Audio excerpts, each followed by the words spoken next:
Throughout the mid-90s, you couldn't travel the gaming landscape without hearing about the Mega Man series to some degree. The Blue Bomber undoubtedly solidified his place among a pantheon of heroes such as Super Mario, Sonic the Hedgehog, and Crash Bandicoot. The Blue Bomber brought us so many amazing memories with a plethora of various titles that gave birth to various incarnations of our hero. At the height of his popularity, Capcom would experiment outside the box, breathing new life into the franchise. The X series was still going strong, but we now were introduced to the likes of the Legend series and the Zero series. In fact, in the late 90s, early 2000s, Capcom collectively was firing on all cylinders. It felt like a renaissance period as the company was releasing hit after hit. Capcom introduced us to the likes of the Resident Evil franchise, bringing the real feel of Hollywood horror into the gaming space, ushering in the genre directly into our living room onto the home consoles. Capcom was dipping their toes into so many genres, from classic beat-em-ups like Final Fight to beautifully crafted RPGs with one of my absolute favorites in the Breath of Fire series. The Capcom Versus series was setting the arcades ablaze with the Marvel vs. Capcom series. There was even a time period in my life that I was playing more games in the arcade than I was at home. If you had the opportunity to witness the arcade scene in the late 90s, there was no experience quite like it. It felt like every week I would be introduced to new challengers, and those rivals over time became friends that I would go on to make many more memories with. As Capcom journeyed into the brand new technological age, one thing was for certain: time was not on the side of the classic Mega Man series. There were so many projects in the pipeline, including these new Mega Man spin-off projects. As with many titles that were considered dated for the time, the classic Mega Man series would officially go into hibernation for many years to come. Now, I know what you're probably thinking: what about Mega Man and Bass? I will absolutely get to it, but I consider Mega Man and Bass, along with its sequel, a side quest in its own right, along with some other titles that we need to cover in time. However, 12 years would pass since the events of Mega Man 8, and we were well into a new generation of gaming entirely, and during that time, a lot of things happened. Hell, even Mario jumped the shark and literally ventured off into space. Although I would go back to the classic series from time to time, years would pass, and I would oftentimes think to myself, with all the beautifully 2D capabilities of modern hardware, I could just imagine what it would be like to see classic Mega Man in some form. I was well through college by this time, and would oftentimes enjoy watching my nephews and extended family play games. They would even introduce me to some new releases. I was even shocked to hear my younger family members begin to talk about classic gaming. To my surprise, the classics were now back and dubbed retro titles. I was shocked to discover the introduction of these classic titles on modern consoles via the Virtual Console and PlayStation Network. It was great seeing that future generations would be capable of experiencing the early classics and have the opportunity to play many early masterpieces such as Chrono Trigger and the Phantasy Star series. Shoot, the Virtual Console even had PC Engine games and Neo Geo games. Many titles that were hard to track down for many years or become far more difficult to gain access to altogether were being released for the very first time. Hell, the Virtual Console was the very first way I could experience Castlevania Rondo of Blood for the PC Engine, and it was at that very moment that I would scroll through the catalog of new releases on the WiiWare, and to a shocking surprise, a brand new installment of the classic series with Mega Man 9. But how, I shouted, dropping the Wii remote in disbelief. I heard nothing of the source that we were even receiving a Mega Man 9. In that very moment, I knew I was about to go back to the past while traveling to the future all the same. Over the time of Mega Man's hiatus, Inafune had expressed a great deal of interest in reviving the classic formula. He had his doubts due to the changing gaming landscape. He felt as if the classic series didn't quite fit into what he considered the grandiose and expansive world that the consumer gaming industry had become. Inafune would state, "You have to make games that match the current expectations." Inafune felt that continuing on with the classic series in today's climate, more specifically the style of the original in Inafune's words, would heavily be criticized for being simplistic, outdated, or too expensive, thus making it too difficult to develop such games in the current climate. Something was on the horizon that would counter his claims: the rise of Nintendo's Virtual Console and the various new services that would grant players a way to relive retro gaming and indie development. This would spark the idea to return the series to its roots. Inafune felt the time was right for Mega Man to make his return, and more importantly, in a way to bring back the classic style fans of the series grew to love. Initially, upon pitching the idea to Capcom, the company pushed for a more 3D inspired title that would grant players the option to switch between an 8-bit and modern 3D aesthetic. In the end, however, the team settled on a true 8-bit experience that reintroduced the graphics and music resembling how the original games looked and sounded on the NES. Mega Man 9 would not only see a return to classic 8-bit formula, but also pull inspiration from the gameplay and story elements of the core 6 installments. With the plan now in motion, development of Mega Man 9 was officially underway. For Mega Man's return tour, many members of the Capcom team throughout the years would make their return to the classic series to celebrate the occasion. The new team, consisting of roughly 20 core members that would find Inafune working alongside them back at the helm. Capcom decided this go around to team up with Inti Creates, well known in the Mega Man community for their work on the Mega Man Zero and Mega Man ZX titles respectively. Inafune would take his years of experience on the classic series and guide the Inti team into their very first attempt at the classic Mega Man formula. With a powerhouse of a team, the new project was truly in good hands, now running on a new proprietary engine that simulates the behavior of a classic 8-bit Mega Man title. The ideas were endless. There was even plans at a time to have Mega Man 9 released on physical classic NES cartridges, but due to the sheer size of the game and overarching technological limitations between current hardware and cartridge space, the idea was scrapped. There are, however, some very fun press kits out there for Mega Man 9. This time around, the Robot Master's designs were handled in-house. Inafune himself would come up with the designs of the first 2 Robot Masters, setting the blueprint for the team. His new creations came in the form of Plugman and Splash Woman. We now, for the very first time, have a female Robot Master. The team at Inti Creates would be tasked with designing the remaining 6 Robot Masters and utilize Inafune's blueprint to keep the character models more streamlined and simple overall. It's great that we have so much access to concept art for Mega Man 9. Even looking back at the many revisions that these Robot Masters went through, the team definitely poured their heart into these ideas, so much so they had to scale it back upon their final releases. Hornet Man was one that went through many developmental changes, originally designed as Honey Woman prior to finalizing the development of Splash Woman. Much time has passed since our adventures with classic Mega Man. As time moved forward, so did the future of robotics. At the helm of these technological advancements was Dr. Light, and many around the globe now depended on the good doctor to provide his breakthroughs in robotics to aid their everyday lives. Just when Light's vision was slowly becoming a reality,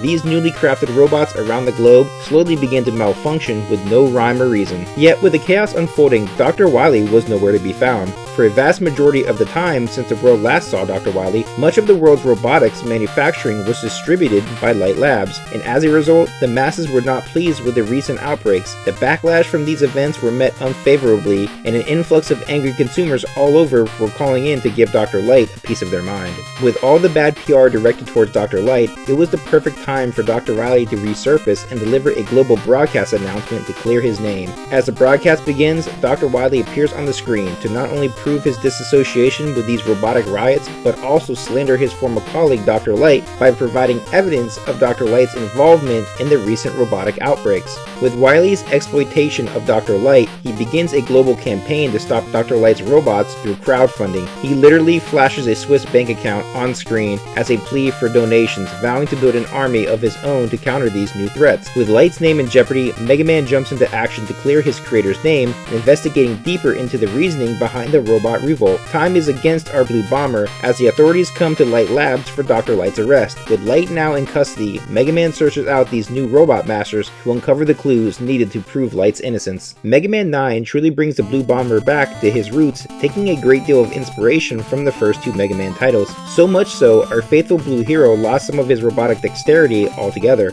Mega Man 9 strips away the charge shot and slide technique completely. The Capcom team wanted to recapture the essence of Mega Man 2, where it was just you, your trusty Buster, and your own reflexes to run and gun your way through the journey ahead. Now, I don't necessarily hate this formula. I can easily go back to Mega Man 1 and Mega Man 2 and enjoy them just as much today as I did many years ago. However, I don't believe we need to sacrifice gameplay in order to do so. I think much of what made the NES series so great was how the series progressed and explored options when it came to stage design and gameplay. Stripping away gameplay in order to rely more heavily on the stigma that a bare bones challenge represents a formula is a major setback, especially when we have had 8 prior installments. If you were only taking Mega Man 1 and Mega Man 2 into account, that really is a small sample size overall, especially if you consider what the franchise eventually snowballed into. Again, I don't think this is necessarily a bad thing, but I don't think we need to take 2 steps back when we could easily capture the aesthetic of the classic series while also fleshing out the experience at the same time. Well, the slide and charge shot is in the game, you say? Well, sort of.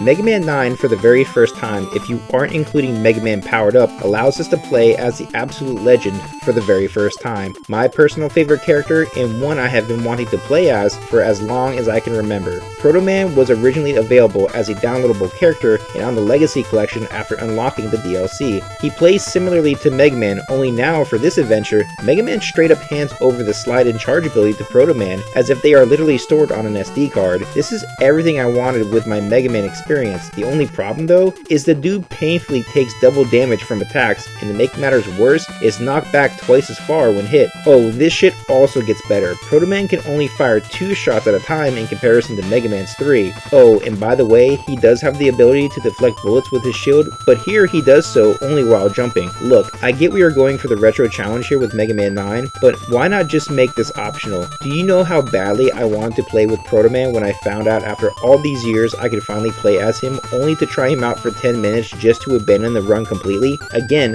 I understand it's about the challenge, but for a franchise that is beloved by the masses, you have a larger-than-life cast of characters that should be represented in a series in a way newcomers and experienced veterans can enjoy them. Hell, you could even add alternate paths that grant you access to higher or lower portions of the stage by sliding or using your charge shot to break through a wall. The possibilities with Proto Man are endless, but unfortunately, he is now and forever going to be this game's version of the hard mode of harder modes. Oh wait, the game is already based off that concept. Proto Man also utilizes the Proto Coil and Proto Jet, which are essentially this game's version of the transport items from Mega Man 2. Did anyone else think that they should have given this guy Tango the Cat as his faithful sidekick? Proto Man just reminds me more of a cat guy for some reason. Proto Man also has no story cutscenes, and he also has 0 access to the shop, so good luck with this playthrough. Now, speaking of tradition, right out the gate, the 8 traditional Robot Masters emerge, granting you the option to play them in any order of your choosing. Now, it may be because I recently played through Mega Man 7 and 8 prior to this review, or it just could be that these Robot Masters are a bit more simplistic in design choice, but outside of Splash Woman,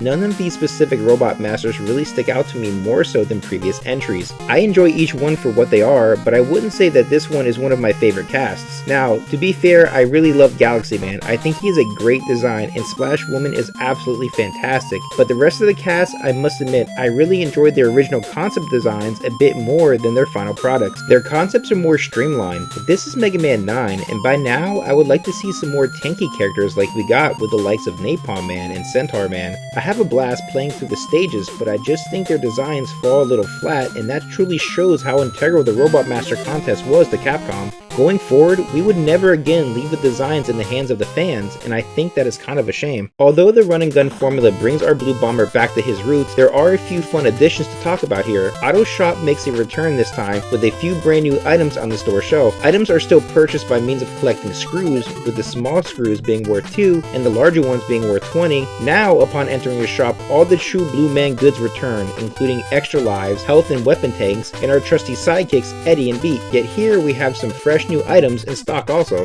The first new item comes in the form of the Shop Guard. This one-time use item allows Mega Man to land on spike beds without dying. In the event this occurs, Mega Man will briefly turn invisible, allowing you to quickly navigate your way to safety. The second and my personal favorite, the Guard power-up. When utilized, this item reduces the damage taken throughout the stage by half. Can I buy these in bulk for Proto Man? The effects wear off in the event you complete the stage or run out of lives. I personally think this was a missed opportunity to introduce an armor upgrade into the series. Not as complex as the X series, but possibly a single upgrade you could receive at some point throughout the journey. The Book of Hairstyles gives you the option to run and gun the stage without Mega Man's trusty helmet. For 20 screws, it's fun to try this out, and the only downside is that it's a one-time use item, dealing you double damage while activated. I get the idea that Mega Man is vulnerable to take heavier damage due to the lack of a helmet, but at the same time, we have already introduced this idea in Proto Man's playthrough, so it would have been nice to make this a permanent option animation, and just a fun reskin altogether. Finally, we have the costume upgrade for Roll. With this, I really don't understand their idea behind it. You give away a ton of your much needed screws to allow Roll to permanently change outfits back to her Mega Man 8 attire,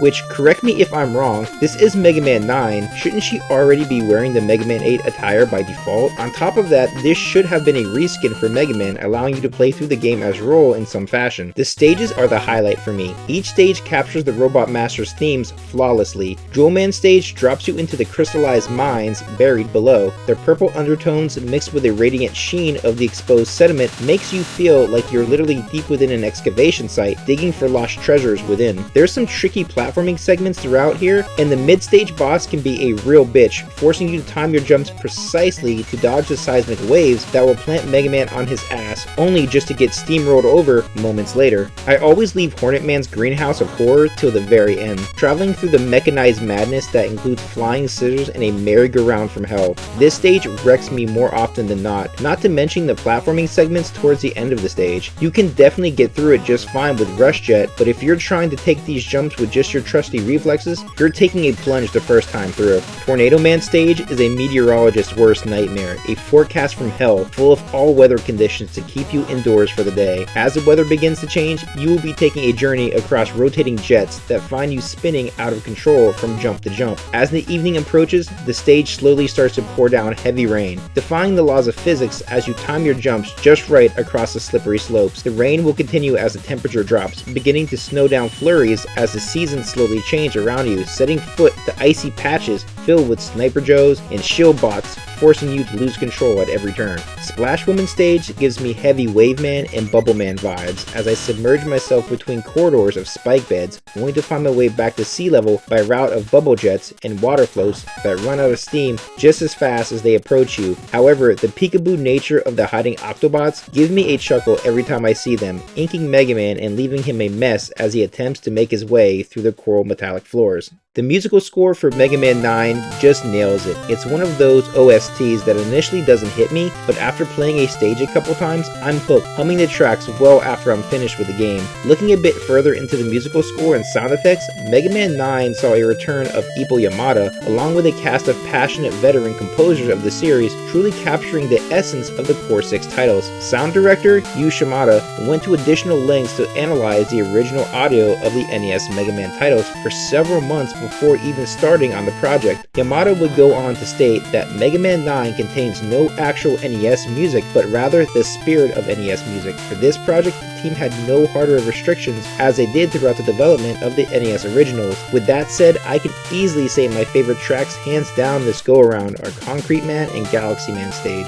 As you progress, blasting your way through the corridors of the Robot Master variety, Mega Man discovers that Light's creations were originally scheduled to be decommissioned due to their upcoming expiration dates. Upon defeating the Core 8 robots, Mega Man recovers one of the Robot Master's internal memory units and upon investigating, uncovers the truth behind the robots going rogue. Locked away in the robot's database details evidence of Wily's reprogramming of the 8 robots scheduled for decommissioning. Wily demands that the expiring robots rise up and overthrow the humans whom are attempting to recycle them. To be fair, this is a pretty deep story idea for a Mega Man title. The idea of robots having the desire to seek out their purpose and strive for independence is something that eventually becomes a bigger concept as we venture into the X series. It almost feels like the series is slowly planting seeds for that eventual bridge to the X series. Upon viewing the video, Wily breaks into Light Labs, recovering the memory circuit in the process. As he departs, the plot thickens and the reveal of Wily's latest and greatest fortress emerges. Now constructed with the funds of his very own personal Kickstarter campaign, this new fortress is bigger and badder than ever. As you scale the cold exterior of Wily's fortress, the sun sets on our blue bomber as the purple skies begin to dim shades of gray, and a storm brews nearby, setting the stage for the final act. The Wily fortress stages execute the real feel of story progression as you utilize key weapons to elevate your way to higher grounds. As the castle spews lava down onto our hero, reaction time is key to find your way into the inner castle walls. Each stage is creatively crafted, and by the end of the first stage, you'll be playing a round of Root Beer Tapper. As you continue on, you will carry on through the castle catacombs, covered in trenches filled with robotic horrors. My favorite boss encounter in Wily Fortress is this multi-screen Mega Mech Shark fight. It really captures the feel of those late game boss fights during the NES days, breaking down the robotic beast in sections till you take his head off by the very end. As you make your way to the top of Wily's castle, you run into an all-new Twin Devil fight that's the most grueling fight of the game. If it's your first playthrough, you're going to have to be patient and wait for the eye to come just into range to fire off an attack as it continues to swap back and forth between the pair of devils. Be patient and be prepared to use E-Tanks, and in time, the round will be yours. After another roulette of 8 robot masters, you run into the Mad Doctor once more with his prehistoric-inspired Skull Tanker. This fight greets you to some back and forth hot potato action with Wily. You're continued to fire back his barrage of robotic eggs until enough implode back at him. As you slowly dismantle his new play toy, Wily will cut loose and eject into his Wily capsule for another round of good old Wily keep away. Taking your time and maneuvering accordingly, you shouldn't have too much difficulty with this fight. You can even sick your Hornets on him to really make this fight a nightmare for him. After Wily's defeat, we are greeted to a cutscene showing the many defeats Wily has endured at the hands of Mega Man. If you haven't played through the previous games, you even are greeted to some fun foreshadowing of the power-ups required for the Wily capsule fights. The Mega Man 7 encounter is low-key giving me PTSD as we speak. However, as Wily bows in defeat once more, his eyes tell a different story as he reveals that Dr. Light has been imprisoned at Wily Fortress the entire time. As the events unfold, Proto Man drops in to warn Mega Man this is merely a decoy. Mega Man disregards his brother's words, only to foolishly play into the hand of Wily, electrocuting Mega Man with the Dr. Light decoy as he explores the jail cell. As Wily's fortress begins to implode in on itself, Proto Man returns to bring his brother to safety, saving his tail once more.